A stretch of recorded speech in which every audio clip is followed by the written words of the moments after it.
بھائی جان یہ تو بہت سستا سودا ہے، لے لو سارا سامان، مجھے کچھ نہیں چاہیے، مجھے کچھ نہیں چاہیے، آپ لے لو۔ تو بڑا بھائی خوشی خوشی سارا سامان اس نے سمیٹ لیا۔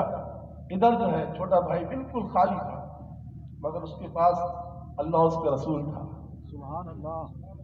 زندگی تھوڑی تھی اس کی، اس لیے وہ کچھ عرصے میں ہی بیچارہ وصال کر گیا، وہ نوجوان بچہ۔ انتقال کے بعد اس زمانے کے کسی ولی کو اللہ کے رسول خواب میں تشریف لا کر فرماتے ہیں کہ تم یہ اعلان کر دو، خلاصہ ہے فرمان، تم یہ اعلان کر دو کہ جس کو بھی کوئی حاجت ہو میرے اس عاشق رسول کی، میرے اس عاشق کے روضے پر آئے، اس قبر پر آئے اور اللہ سے دعا کرے، اللہ اس کی حاجت کو پورا فرما دے گا۔ لکھتے ہیں کہ اس مزار پاک کو اللہ کی مخلوق نے مرجع خلائق تو بنایا، مگر ادب کا یہ عالم تھا کہ یہ تو صدیوں پرانی بات ہے نا، اس زمانے میں کاریں اور موٹر سائیکل تو نہیں ہوتی تھی، اس زمانے صرف کھچر ہوتے تھے، اونٹ ہوتے تھے، گھوڑے ہوتے تھے اور لوگ پیدل چلتے تھے۔ تو اس مزار پاک کے ادب کا یہ عالم تھا کہ جب اس مزار کے پاس سے کوئی کتنا بھی سوار گزرتا نا، وہ سواری سے اتر جاتا تھا، جو ہے وہ زمین پہ چلتے جاتا تھا، اس کا ادب جو ہے اس کا پامال ہونے نہیں دیتا تھا۔ تو یہ ہے اللہ اس کے رسول کی خاطر قربانی دینے والوں کا انجام۔ تو آئیے ایک مرتبہ موسیقی سے پڑھ پڑھتے ہیں، اللہم صلی علی سیدنا محمد وعلی آلہ وصحبہ وسلم علیہ یا رسول اللہ۔ بادب بانصیب، بے ادب بدنصیب۔ تو ہمیں ہمیشہ ادب کا جو ہے تصور اسلام نے دیا ہے، اور پورے قرآن پاک اٹھا لو، اس میں 6666 آیتیں ہیں۔ نماز، روزہ، حج، زکوٰۃ، قربانی، کسی نے بھی کوئی اس نے غلطی کر لی تو اس کی غلطی کا اس کو اس کی سزا بھی نہیں، غلطی کی، مگر ایک ایسی غلطی ہے کہ اگر کسی نے وہ غلطی کر لی، اور وہ غلطی کیا ہے؟ سرکار کی بارگاہ میں اپنی آواز اونچی کر لی۔ اللہ فرماتا ہے ان تحبط اعمالکم، میں تمہارے سارے اعمال ختم کر دوں گا۔ یہ ہے مقام مصطفیٰ کہ حضور کی بارگاہ میں کسی کی آواز اونچی ہو جائے تو زندگی بھر کے سارے اعمال ختم ہو جائیں۔ تو دوستوں اور بہنوں، بس کوشش رکھیں کہ ادب کے ساتھ رہیں، ماں باپ کا ادب کریں، قبلے کی سمت کا ادب کریں۔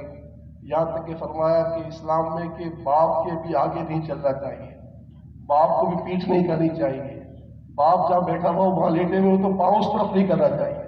یہ ساری باتیں ادب کی ہیں، اللہ تعالیٰ ہمیں ادب کی توفیق عطا فرمائے۔ ادب کرنے والوں کا انجام کیا ہوتا ہے سنیے۔ اللہ تعالیٰ کے نبی حضرت موسیٰ علیہ السلام نے ایک مرتبہ اللہ سے پوچھ لیا کہ میرے پروردگار، جنت میں میرے ساتھ کون ہوگا؟ جنت میں میرا پڑوسی کون ہوگا؟ سنیے، آپ کو حیرانگی ہوگی۔ اللہ تعالیٰ ارشاد فرماتا ہے اے موسیٰ، جنت میں فلاں کسائی تیرا پڑوسی ہوگا، فلاں کسائی۔ کسائی آپ پتہ ہے کیسے ہوتے ہیں، سخت دل ہو جاتے ہیں، اور بیچاروں کی جو ہے حیثیت ہوتی ہے سب کو پتہ ہے۔ جب اللہ کے نبی نے سنا کہ میرا جنت کا پڑوسی کسائی ہوگا تو تعجب تو ہوا۔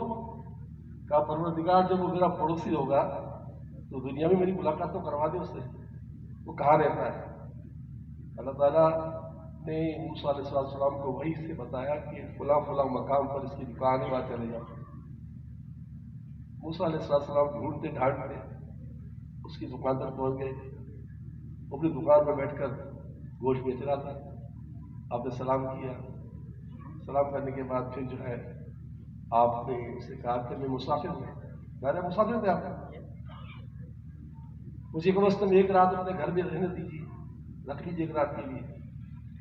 اس نے خوشی خوشی کی بات مان لی، کوئی بات نہیں، جب میری دکان کا کام ختم ہو جائے گا تو آپ کو ساتھ لے کے چلوں گا۔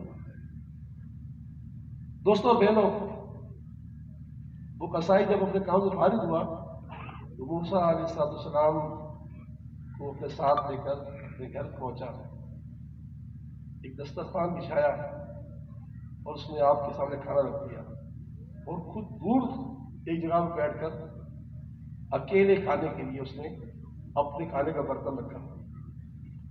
اس مقام پر ایک بہت بڑا ٹوکرا تھا. موسیٰ علیہ السلام دیکھ رہے تھے کہ یہ ایک نوال لیتا ہے, ٹوکری میں ڈال دیتا ہے, دوسرا نوال لیتا ہے, پھر ٹوکری ڈال دیتا ہے, تیسرا نوال لیتا ہے, پھر خود تک کھاتا ہے.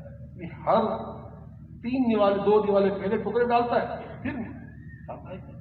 کر کیا رہا ہے؟ لیکن آپ ظاہر مہمان تھے, آپ دور سے دیکھ رہے تھے منظر, یہ کر رہا تھا الگ بیٹھ کر.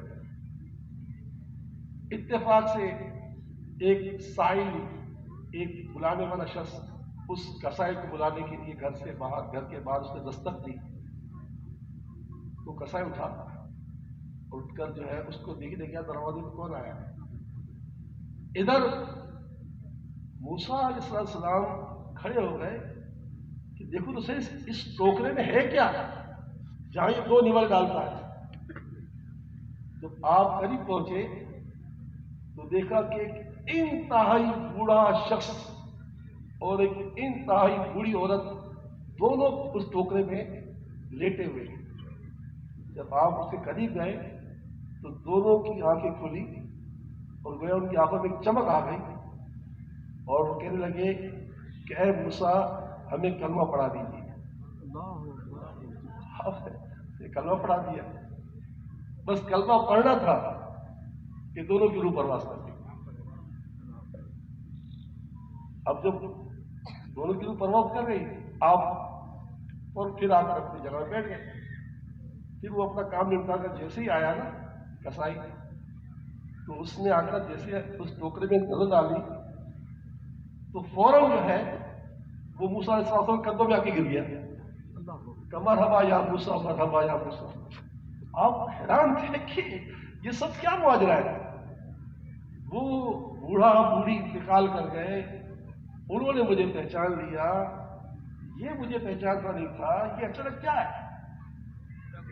اس کسائی سے آپ نے فرمایا, اس بچر سے پوچھا کہ بھائی بات کیا ہے.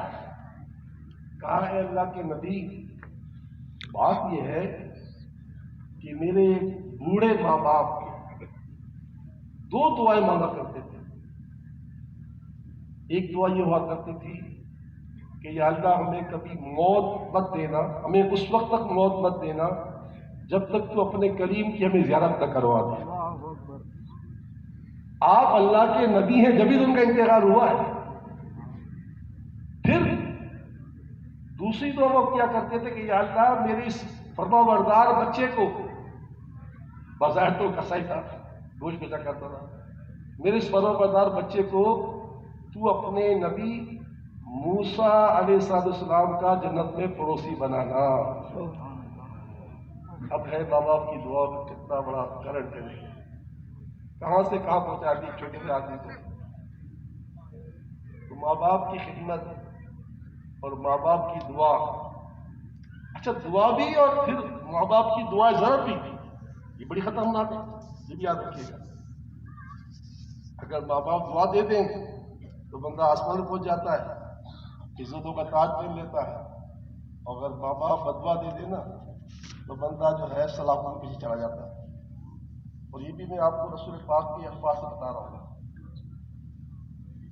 بخاری اور مسلم کی حدیث پاک ہے, بخاری میں ہے یا مسلم میں ہے, مستند ترین حدیث ہے کہ رسول اکرم صلی اللہ علیہ وسلم نے اپنے اصحاب کو بنی اسرائیل کے ایک ولی کا, عابد کا تذکرہ کیا, بیان کیا. اس کا نام تھا جریج. سرکار کریم نے اپنے اصحاب کو بتایا کہ جریج جو تھا یہ ایک کوٹھریا میں بیٹھ کر عبادت کرتا تھا اور بس اس کا دنیا سے کوئی رشتہ نہیں تھا. اس کی ماں آتی تھی اس کے پاس, اس کو دعا دیتی تھی, چلی جاتی تھی. اس کی زندگی اس طرح گزر رہی تھی. میں اس کے خلق کا خلاصہ کر رہا ہوں. ایک مرتبہ ماں آئی